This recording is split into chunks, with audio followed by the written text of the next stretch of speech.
राज्याची कायदा व्यवस्थेची सुव्यवस्था ही पूर्णपणे धुळीला मिळाली.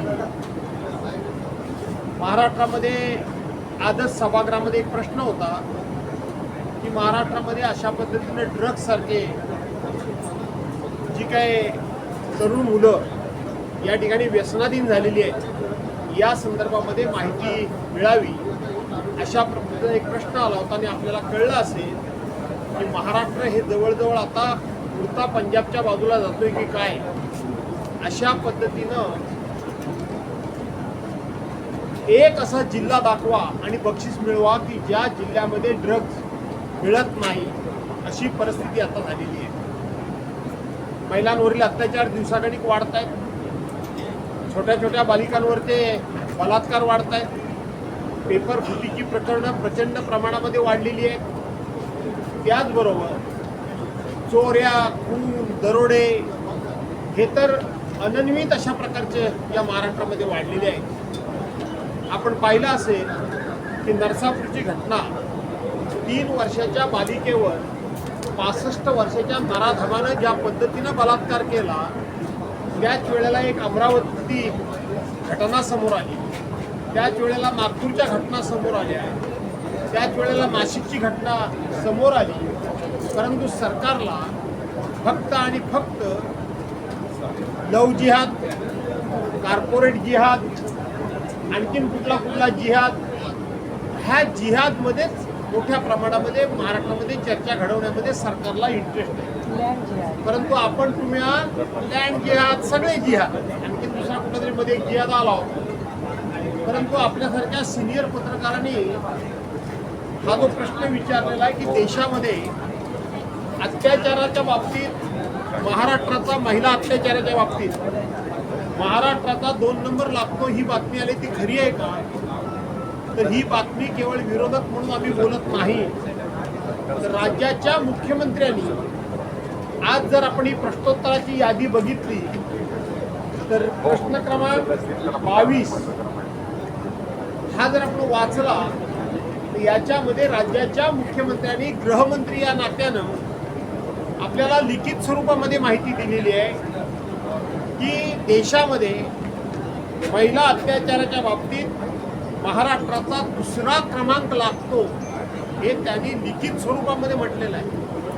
हे आम्ही विरोधक आरोप करतो म्हणून नाही, तुम्ही पत्रकार सांगता म्हणून नाही, तर त्यांनी स्पष्टपणे या ठिकाणी म्हटलेलं आहे की या म्हणजे जे कोल्हापूर असेल, अहिल्यानगर असेल, मुंबईत असेल, राज्यात बालकांचे खून असतील, अपहरण असतील, लैंगिक अत्याचार असतील, या सगळ्यामध्ये महाराष्ट्र हा आता वरचा क्रमांक घ्यायला लागला आहे. ही अत्यंत चिंतेची आणि खूप मोठी काळजी करण्यासारखी गोष्ट आहे.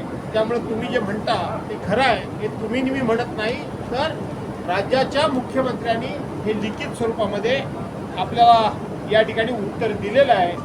त्यांनी स्पष्टपणे म्हटलेलं आहे की गुन्ह्याच्या संख्येनुसार महाराष्ट्र देशात 2ऱ्या क्रमांकावर आहे, स्पष्टपणे त्यांनी म्हटलं आहे. आणि म्हणून त्याचबरोबर NCRBच्या मार्गदर्शक तत्वानुसार दाखल गुन्ह्यांची संख्या जास्त आहे असं त्यांनी म्हटलेलं आहे, असं त्यांनी स्वतः म्हटलेलं आहे. याचा अर्थ की महाराष्ट्र हा दिवसागणिक कायदा सुव्यवस्थेच्या व्यवस्थेच्या बाबतीत आणि सुरक्षिततेच्या बाबतीत हा आता खूप मोठा मागे चाललेला आहे. एक काळ महाराष्ट्राचे पोलीस हे स्कॉटलंडच्या पोलिसांबरोबर त्यांची तुलना केली जात होती. तेच पोलीस आज अशा पद्धतीनं त्यांचा संपूर्णपणे लौकिक हा मातीमोल होतोय, ही वस्तुस्थिती खरी आहे. पण सर, जे शक्ती कायदा आहे तो पण अजूनपर्यंत आणला नाही आणि जे अत्याचार आहे दिवसेंदिवस बघायला मिळतात, मग शक्ती कायदा न आणण्याचं कारण काय, मूळ कारण असं आहे की शक्ती कायदा हा महाविकास आघाडीच्या सरकारच्या कालखंडामध्ये मंजूर झालेला कायदा होता. परंतु त्यावेळेला सुद्धा हे विरोधी पक्षात असलेले लोक त्याला विरोध करत होते आणि म्हणून आज तेच लोक सत्तेवर असल्यामुळं कदाचित त्याला मंजुरी मिळत नसावी असं वाटतं. की एकीकडे आपण मराठीचा आग्रह करतोय, दुसरीकडे अध्यक्ष राहुल नार्वेकर ते सोशल मीडियावरती पाहायला मिळतात. काल करताना ते जे आहे ते मराठीतून आशा भोसलेंचा शोध प्रस्ताव होता आणि त्या शोध प्रस्तावामुळे मध्ये ते दीनदयाल मंगेशकर असं दीनानाथ मंगेशकर ते दीनदयाल मंगेशकर होते. राज ठाकरेंनी सुद्धा यावर सविस्तर लिहिले. त्यांचं म्हणणं आहे की मराठी जिकडची विधान भवनात होती तो मराठी भाषेचा एक शोध प्रस्ताव असल्यासारखं वाचन केलं. असं आहे की आपल्या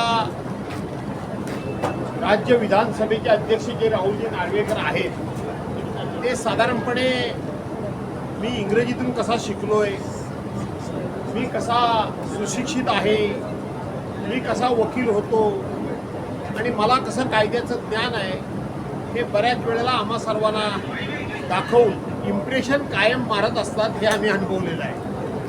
आणि म्हणून त्याच पद्धतीनं कालसुद्धा आपल्या आशाताई भोसले यांचं नुकतंच निधन झालं आणि माणिकजी वर्माताई यांचं निधन झालं या संदर्भामध्ये आणि अन्य सदनाचे सदस्य जे होते त्यांचा शोकप्रस्ताव ज्यावेळेला ते मांडत होते त्यावेळेला ते जे आशाताईंबद्दल त्यांनी जे जे काही शब्दप्रयोग केले ते जसे तुम्ही ऐकलेत तसे आम्ही देखील ऐकलेले आहेत. मला असं वाटतं की एखादा जोडा अक्षरातला शब्द एखाद्या व्यक्तीला सहज बोलता आला नाही तर आपण समजू शकतो, परंतु ते संपूर्ण जे लिहिलेली नोट होती, जे वर्णन होतं तेच मला वाटतं अध्यक्षांनी अगोदर वाचलेलं दिसत नाही. त्यांच्या हातामध्ये ते लिखित स्वरूपामध्ये ती नोट मिळाली आणि ते वाचायला गेले आणि मग मराठीची ऐशी की तैशी कशी झाली हे जे तुम्ही बघितलं तसं आम्ही मराठी मुद्द्याचा वाद का अजूनही चालतोच आहे, पण तो मराठी मुद्द्याचा वाद कुठं थांबवत चाललाय दिसत नाही. कसं आहे की सरकारनं भाषासूत्री आणली होती आणि त्याच्यामध्ये मराठीला साईड ट्रॅक करायचा त्याने विचार केला होता. आता सरकारची प्रत्येक बाजू अध्यक्ष महोदय घेतात. कदाचित सरकारचा हा कार्यक्रम त्यांना पुढे न्यायचा होता काही मला माहीत नाही, म्हणून त्यांनी मराठीची अशा पद्धतीची जी काय ऐशी करायची ती केली की काय मला माहिती. सर नितेश राणे म्हणाले आहेत की विरोधी पक्षात पद मिळणारच नाहीये, पण जर मिळालं तर ते असे साहेब एकदाचा रायगड पालकमंत्रीपदाचा वाद सुटेल मात्र विरोधी नेतेपदाचा वाद याची शंका येते. आता त्याबद्दल बऱ्याच वेळा बोलून झालं. आपण सांगितलं की या सरकारला घटना मान्य नाही, लोकशाही मान्य नाही. या सरकारच्या काळामध्ये आताच मी सांगितलं की देशामध्ये महिलांच्यावर अत्याचार करणारं 2 नंबरचं राज्य म्हणून राज्याच्या मुख्यमंत्र्यांनी आपल्याला लिहून दिलेलं आहे. त्यामुळे लोकांचे पक्ष फोडण्यामध्ये, लोकांचे निवडून आलेले लोकप्रतिनिधी पळवण्यामध्ये, लोकांचे उमेदवार त्या ठिकाणी किडनॅप करून किंवा वेगवेगळ्या मार्गानं त्यांना माघार घेऊन निवडणुका बिनविरोध करण्यामध्ये आणि हे करता करता आपसातच एकमेकाचे उमेदवार पाडण्यामध्ये सरकारी पक्षाला आणि नेत्यांना जास्तीत जास्त वेळ कमी पडतोय, तिकडे जास्त वेळ जातोय. त्यामुळे ते इकडे लक्ष द्यायला तयार नसते. विधानसभा विरोधी पक्ष नेते पद खाली आहे. दोन्ही बाजूची जर रचना केली तर त्यांचा रोख जो दिसतोय तो विधान परिषद सभापती आणि विधानसभा अध्यक्षांकडे दिसतोय. मात्र नार्वेकरांनी जो अंगुली निर्देश केलाय तो थेट फडणवीसांकडे केलाय. कोण नार्वेकर? आणखीन परत गैरसमज व्हायचा. आमचे विधानसभा अध्यक्ष राहिले नार्वेकरना त्यांच्याबद्दलच बोलताय ना, मग ते बरोबर बोलले. जरी नार्वेकरांनी ते डिक्लेरेशन करायचं असलं तरी राज्याच्या मुख्यमंत्र्यांनीच तो निर्णय घ्यायचा असतो. आम्हाला हे माहीत आहे की राज्याचे मुख्यमंत्री नेहमीच तो अध्यक्षांचा अधिकार आहे म्हणून सांगतात आणि अध्यक्ष पण नेहमीच सांगतात तो माझा अधिकार आहे, परंतु त्यांचा अधिकार आहे ती केवळ घोषणा करण्याचा, परंतु घोषणा कोणाची आणि कधी करा हे सांगण्याचा अधिकार राज्याच्या मुख्यमंत्र्यांचा आहे. ही वस्तुस्थिती खरी आहे. कैलास पाटलांचं आत्ताचं भाषण तुम्ही बघितलं, निधी खरोखर अडवण्याचं काम चाललं. विरोधी पक्षाच्या आमदारांना निधीच द्यायचा नाही आणि लोकशाहीच्या गप्पा मारायच्या. त्यांनी आमची अडवणूक केली. आमच्या मतदारसंघामध्ये त्यांच्या पक्षाचे लोक नाही आहेत का? त्यांचे पण मतदार आहेतच ना. त्यामुळं आमची अडवणूक करता करता ते त्यांच्याच पक्षाच्या लोकांच्या अडवणुका करतायत हे त्यांच्या लक्षात येईल. त्यावेळेला त्यांचेच लोक त्यांच्यावर नाराज झालेले असतील. पक्ष दिले जात नाही त्यामुळे कुठेतरी प्रादेशिक पक्ष संपवण्याचा हा प्रयत्न आहे. जरूर आहे.